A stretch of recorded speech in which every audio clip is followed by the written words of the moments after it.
Salut, c'est Karan. Aujourd'hui, on va parler de la valeur travail et du droit à la paresse de Paul Lafargue. Le droit à la paresse, c'est un texte qui est sorti en 1883, qui a été écrit par le gendre de Karl Marx et où il explique que la classe ouvrière, elle doit rejeter la morale bourgeoise sur le travail. À l'époque déjà, la valeur travail faisait partie de l'arsenal de propagande de la bourgeoisie. C'est quelque chose auquel on est toujours très familier aujourd'hui, parce que le point commun, à part le racisme, entre toutes les tendances des partis bourgeois classiques, que ce soit le RN, le macronisme ou les républicains, c'est qu'ils veulent remettre la France au travail. C'est la même chose qu'on trouvait dans la Seconde Guerre mondiale avec le régime de Vichy, qui voulait remettre de l'ordre et du travail en abattant les syndicalistes et les communistes qui affaiblissaient la nation. D'ailleurs, c'est pas anodin que dans travail, famille, patrie, c'est le travail qui vient en premier. Et quand vous avez lors des municipales la candidate LR à Marseille qui se revendique du slogan pétainiste, c'est pas un accident. C'est pas non plus tant que ça un glissement vers l'extrême droite, puisque ça correspond aux valeurs que la classe dominante a toujours défendues. Au fond, les tendances de la droite française défendent toutes l'idée de travail, famille, patrie, et elles le diraient tel quel si ça avait pas été autant décrédibilisé par la collaboration. Tout simplement parce que travail, famille, patrie, c'est le résumé de la morale bourgeoise. C'était les mêmes principes qu'elle avait déjà au 19e siècle et contre lesquels Lafargue lutte dans son livre. La bourgeoisie a toujours eu intérêt à ce que les ouvriers se tuent à la tâche, qui ne demande pas de baisse du temps de travail et surtout qui fasse pas de politique. Elle a toujours essayé de contaminer la gauche et le mouvement ouvrier avec les valeurs du travail et de la grandeur de la nation. Lorsque les fascistes ont poussé à l'extrême ces valeurs-là dans les années 30, leurs idées ne sortaient pas de nulle part non plus. Et lorsqu'en Allemagne ils expliquent que les handicapés, les LGBT, les syndicalistes et les communistes sont des parasites de la nation, c'est avant tout par rapport au travail. Dans l'idée que ces groupes affaiblissent le pays, qu'ils ne travaillent pas ou qu'ils détournent les ouvriers du travail. Les fascistes vont pousser à fond cette propagande,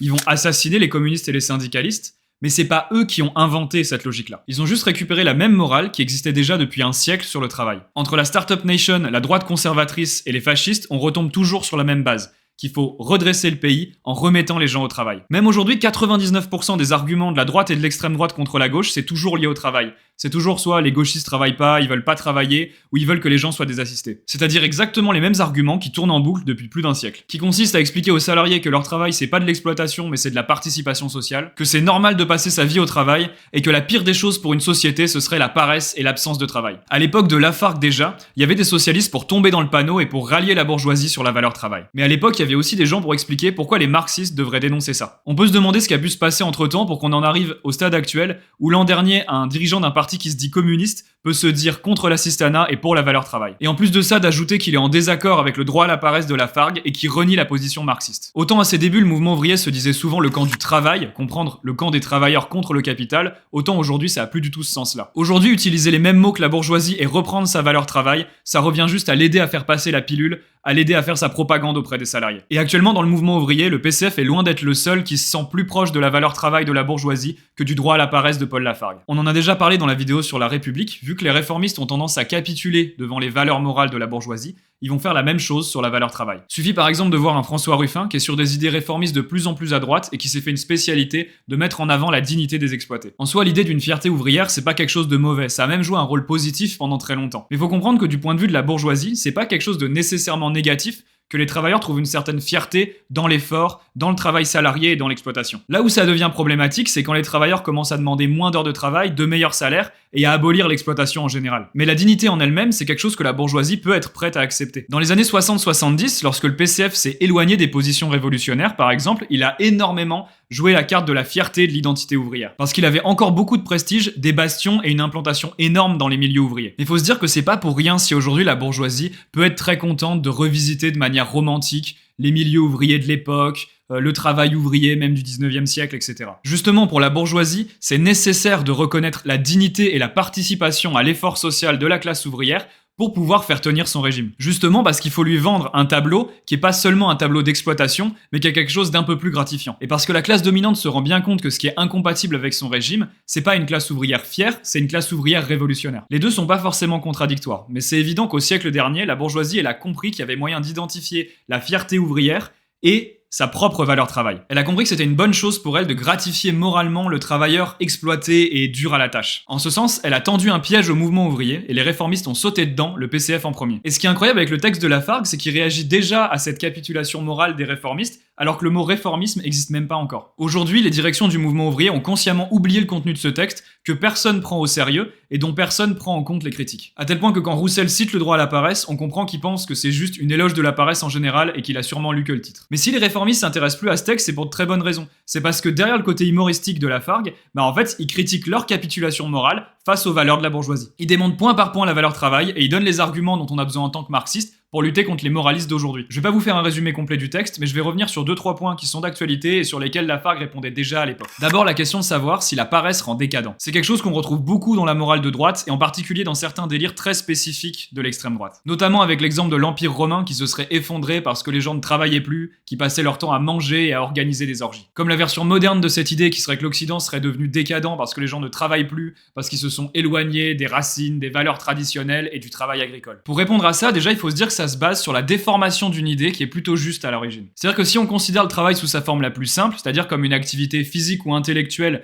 où l'humain transforme le monde autour de lui, c'est pas quelque chose de négatif à la base. Au contraire, toute personne qui se trouve complètement privée de cette activité-là se met rapidement à déprimer, à se demander ce qu'elle fait sur cette planète. Le travail libre peut être un facteur d'émancipation, mais là c'est pas du tout de ça dont on parle. Là on parle du travail salarié, du travail obligatoire et de l'exploitation. Associer le travail libre au travail salarié, c'est une énorme arnaque. Et c'est pour ça que la bourgeoisie essaie de faire passer ça comme ça. Mais le travail qu'on connaît actuellement, sous la forme du salariat, y a rien de plus éloigné d'un travail émancipateur. Bien sûr, ça veut pas dire que dans la société actuelle, y a absolument personne qui peut s'émanciper à travers le travail, mais ça reste le cas d'une toute petite minorité, et pour l'extrême majorité, c'est pas du tout le cas. Pour la grande majorité, la réalité, c'est toujours ce qu'explique Marx dans Le Capital, que la vie commence quand se termine la journée de travail. C'est là qu'on peut commencer à faire les activités qu'on veut faire, c'est là qu'on peut sociabiliser, c'est là qu'on peut voir ses amis, c'est là qu'on peut commencer aussi à penser et à créer. Pour l'extrême majorité sous le capitalisme, le travail n'émancipe pas, il détruit les corps et il vole le temps dont les gens auraient besoin pour faire de l'art, pour sociabiliser, pour philosopher et faire de la politique. D'ailleurs, le travail comme on le connaît aujourd'hui a pas toujours existé. Dans le texte, Lafargue fait remarquer qu'avant les sociétés de classe, les gens travaillaient beaucoup moins. Dans les sociétés tribales, les gens avaient plein de problèmes de santé, évidemment, ils n'avaient pas les moyens de la médecine moderne. Mais contrairement à nous, ils n'avaient pas besoin d'aller à la salle ou d'aller courir tous les jours pour compenser dans les métiers intellectuels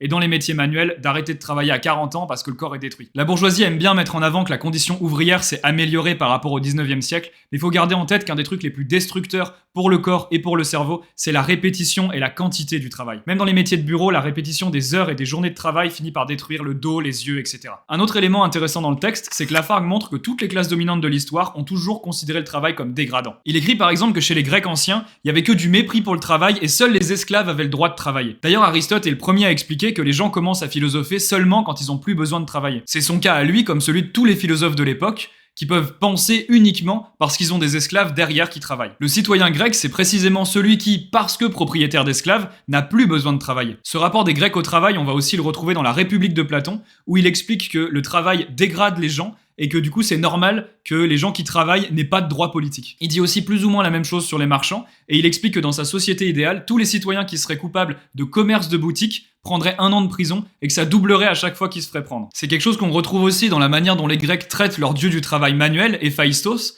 qui est décrit comme monstrueux, laid et boiteux. Ça donne une idée de comment les Grecs voyaient le travail et à quel point le travail répétitif manuel à l'époque abîmait déjà les corps. C'est à peu près la même chose chez les Romains, chez qui il n'y a que 2 activités dignes, soit l'agriculture, soit la guerre. Si c'est le cas, c'est parce qu'à la base, c'était les 2 activités dont devaient s'occuper les citoyens. À côté, ils désignaient les métiers manuels comme les arts sordides, et la loi interdisait aux citoyens d'y participer. L'État versait d'ailleurs une pension aux citoyens pour pas qu'ils aient à se dégrader dans des métiers d'esclaves. Lafargue ajoute que chez les chrétiens aussi, on trouve l'exemple de la paresse idéale, chez Dieu, qui travaille 6 jours pour ensuite se reposer pour toute l'éternité. C'est assez fou de se dire que dans notre société civilisée, ce que nous on trouve normal, de travailler tous les jours, d'avoir sa vie qui tourne autour du travail, ça aurait été considéré comme indigne par un citoyen athénien en moins 400. Et si des gens il y a plus de 2000 ans trouvaient déjà ça dégradant, pourquoi est-ce que les salariés aujourd'hui devraient accepter ça sans broncher? En fait, la bourgeoisie, c'est la toute première classe dominante de l'histoire qui nous explique que le travail c'est génial. Parce que contrairement aux classes dominantes précédentes, pour maintenir sa société, elle doit expliquer aux travailleurs que c'est normal de passer sa vie au travail et que l'exploitation c'est pas une condition d'esclave. Évidemment, la bourgeoisie est pas bête non plus et elle a intégré à sa morale par exemple que faire de l'argent c'est du travail. Pareil pour les riches, ne rien faire, enchaîner des dîners d'affaires ou sociabiliser avec d'autres milliardaires, c'est aussi du travail. Que ce soit lié au business ou pas, être un riche notable, ça dédouane déjà complètement de ce qu'on va demander aux travailleurs. Les parasites qui ne travaillent pas, ce sera toujours les chômeurs et toujours les travailleurs qui veulent avoir une vie à côté du travail. Et c'est pour ça que le mouvement ouvrier peut pas s'appuyer sur cette valeur travail. Parce qu'on a beau être dirigé par des gens qui tirent leur richesse du travail des autres, ce sera jamais eux qui seront considérés comme des branleurs. Parce qu'ils ont du prestige, parce qu'ils ont une position sociale et que leur richesse leur confère d'emblée un statut suffisant. Ça n'empêche pas non plus d'expliquer que les riches sont les vrais assistés. Mais on peut pas se contenter de cet argument-là. Lorsque la bourgeoisie attaque le chômage et le RSA, on peut pas non plus faire ce que font les réformistes et expliquer que les gens qui sont dans ces situations se battent comme des fous pour retrouver du travail. C'est une manière de dire à la classe dominante, regardez, ce sont de bons prolétaires, ils suivent les règles de votre morale,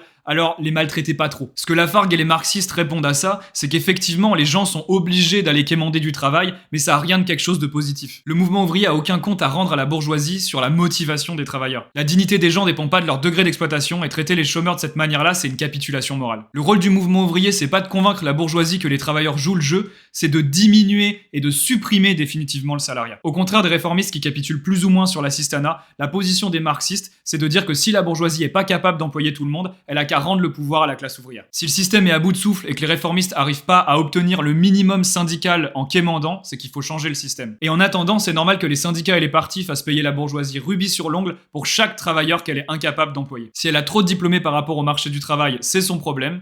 Pareil, si elle propose que des jobs pourris que les gens veulent pas accepter parce qu'ils sont mal payés, parce que les conditions sont dégueulasses, elle a qu'à augmenter les salaires. C'est une tâche basique du mouvement ouvrier d'empêcher le déclassement, d'empêcher les gens de tomber dans la misère et de faire en sorte qu'ils se retrouvent pas dans une situation où ils sont obligés d'accepter n'importe quel job de livreur ou dans la restauration. C'est-à-dire de protéger la dignité des membres de la classe ouvrière, qu'ils soient employés ou non. Encore une fois, l'assistanat, c'est la morale de nos adversaires et le mouvement ouvrier a pas à capituler ou à quémander en expliquant que les chômeurs sont exemplaires. Autre question sur laquelle Lafargue répond, c'est de savoir si le travail peut être considéré comme une participation à la société. C'est un élément indispensable de la propagande bourgeoise d'expliquer aux masses qu'elles sont pas exploitées et que son régime représente les intérêts de tous les Français et pas ceux d'une classe en particulier. C'est ce que disaient déjà Marx et Engels sur l'État, c'est-à-dire qu'il se présente jamais comme le défenseur d'une classe en particulier, mais toujours comme un arbitre situé au-dessus des classes. Pour que les gens tolèrent sa domination, la bourgeoisie a intérêt à nous expliquer qu'on est tous dans le même bateau et que dans ce sens, on doit tous participer à la richesse sociale. Et qu'à ce titre, toute personne qui ne se met pas à disposition des entreprises sur le marché du travail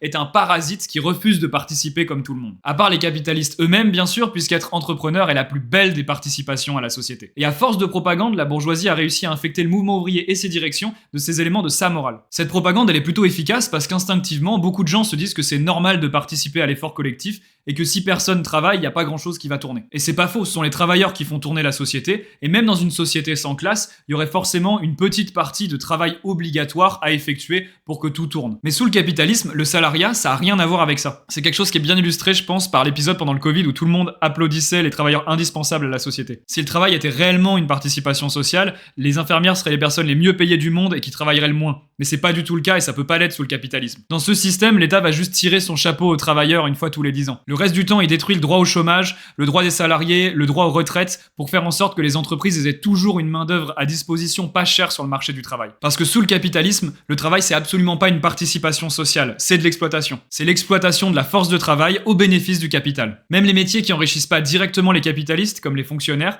existent parce qu'il faut bien développer les infrastructures, l'éducation et les services qui sont nécessaires pour que la machine tourne. Si Macron s'attaque aux chômeurs, c'est pas parce qu'ils apportent pas assez à la société, c'est parce qu'ils apportent pas assez aux capitalistes. Et parce que remettre rapidement les chômeurs sur le marché du travail, c'est un bon moyen de faire une pression vers le bas sur l'ensemble des salaires. Parce que plus l'État arrive à faire en sorte qu'il y ait de gens désespérés qui cherchent du travail sur le marché, plus de gens seront prêts à accepter des salaires plus bas avec des conditions de travail encore pires. Ce que rappelle Lafargue aux socialistes de son époque, c'est que le but des marxistes, au final, c'est d'abolir complètement cette exploitation. C'est pour ça que je vous disais que le droit à la paresse, ça s'inscrit déjà dans la lutte contre le réformisme. Parce qu'il parle à des directions ouvrières qui commencent déjà à capituler et à abandonner les positions marxistes. C'est pour ça qu'il s'attaque à la revendication de droit au travail qui commence à apparaître à l'époque. D'un côté, c'est une bonne chose que les ouvriers aient pas à taper à la porte des usines pour avoir un job et qu'ils se retrouvent pas sur le marché du travail dans des conditions désastreuses. C'est pour ça que le mouvement ouvrier a obtenu les indemnités pour le chômage, les indemnités pour les gens qui peuvent pas travailler, et aussi la diminution du temps de travail qui oblige les capitalistes à employer plus de travailleurs là où avant ils en employaient moins. Mais ce que rappelle Lafargue, c'est que le droit au travail, au final, ça reste le droit à l'exploitation et qu'à aucun moment ça peut être inscrit dans la morale de la classe ouvrière. Au contraire, dans le droit à la paresse, il défend que la classe ouvrière doit développer sa propre morale par rapport au travail qui correspond à ses intérêts. Et qu'au final, les intérêts du prolétariat en général, c'est pas le droit au travail, mais c'est l'abolition de l'exploitation. Et que le rôle historique du prolétariat, c'est de diminuer et de supprimer totalement les heures passées dans des travaux obligatoires et pénibles. Il explique que dans les premières luttes du mouvement ouvrier, les travailleurs ont pris au premier degré la morale bourgeoise sur le travail, qui se sont dit, eux, ils travaillent pas, nous, on travaille, et qui se sont mis à vouloir faire travailler les riches. Autour de la Commune de Paris, d'ailleurs, on entend beaucoup parler du camp du travail plutôt que du camp des travailleurs. Mais l'analyse qu'il donne dans le texte, c'est que ça, c'est quelque chose qui appartient aux premières phases du mouvement ouvrier, avant le marxisme et le socialisme. Que c'est un reliquat des périodes précédentes, un peu comme le drapeau français, la devise liberté, égalité, fraternité, ou la Marseillaise, qui était encore très utilisée pendant la Commune, et qui sont des restes des valeurs et de la morale bourgeoise. C'est-à-dire le moment où le prolétariat qui commence à devenir révolutionnaire essaie de récupérer les outils de la bourgeoisie révolutionnaire de 1789. Mais ça, c'est des choses qui ont ensuite été abandonnées par les communistes, même s'il y a des gens qui essayent de faire revenir cette culture-là, comme on en a parlé dans la vidéo sur la République. Ce que dit Lafargue, c'est que pour accomplir sa tâche révolutionnaire, le prolétariat, il doit abandonner cette valeur travail et il doit développer ses propres valeurs, sa propre morale sur le travail. Ce qui en somme se résume à l'abolition de l'exploitation et du salariat et à la diminution du temps de travail. Il écrit que les ouvriers ne doivent plus réclamer les droits de l'homme, qui sont les droits de l'exploitation capitaliste, qu'ils ne doivent plus réclamer non plus le droit au travail, qui n'est que le droit à la misère, et que le prolétariat doit forger une loi interdisant à tout homme de travailler plus de 3 heures par jour. 3 heures par jour, ça peut paraître complètement irréaliste pour notre société actuelle. Dites-vous que c'était encore plus le cas à l'époque où ils se battaient encore pour la journée de 8 heures. Mais ce que se disait Lafargue, c'est qu'avec le développement des machines, ça allait être possible d'abaisser énormément le temps de travail. Et c'est complètement vrai, d'ailleurs je pense qu'il aurait jamais pu imaginer l'augmentation de la productivité qu'on a eu dans les 100 dernières années. Mais pourtant, comme les ouvriers de l'époque, on travaille toujours 7 à 8 heures en moyenne, et la limite maximale de travail par jour, c'est toujours 10 heures. C'est ça qui est incroyable, c'est que dans une société où un seul travailleur produit 10 000 fois plus qu'au 19e siècle, on travaille toujours autant. À l'époque des 30 Glorieuses, et même encore dans les années 80, les gens se disaient qu'avec le développement des machines, on aurait bientôt plus besoin de travailler. Et c'est ce qui aurait dû se passer dans une société où le travail correspond réellement à l'effort collectif. Mais sous le capitalisme, l'augmentation de la productivité, elle sert juste à enrichir les milliardaires. Et on se retrouve aujourd'hui avec des politiciens qui nous expliquent qu'il va falloir faire des sacrifices, qu'il va falloir travailler plus pour gagner moins dans la société la plus riche de l'histoire de l'humanité. Aujourd'hui, avec notre niveau de productivité, la journée de travail de 3 heures, elle est possible, mais on devrait déjà être beaucoup plus loin que ça. Ça fait déjà longtemps que les gens devraient plus avoir à passer leur vie au travail. Dans le texte, Lafargue écrit que déjà chez les anciens Grecs, on trouvait cette idée que les machines allaient libérer l'humanité du travail, et qu'à ce moment-là, les gens auraient le temps pour philosopher, pour faire de l'art, etc. Et c'est ce qui va arriver. La science et la technique vont finir par émanciper l'humanité de toute forme de travail pénible. Mais c'est quelque chose qui peut arriver que sous le socialisme et pas dans la société actuelle où l'augmentation de la productivité n'amène pas la diminution du temps de travail. Si la vidéo t'a plu et que tu veux nous aider à diffuser les idées du marxisme, tu peux nous contacter via le formulaire sur notre site. Sinon, n'hésite pas à partager, c'est pas grand chose, mais ça nous aide à être visible sur des plateformes qui sont pas forcément fans de communisme.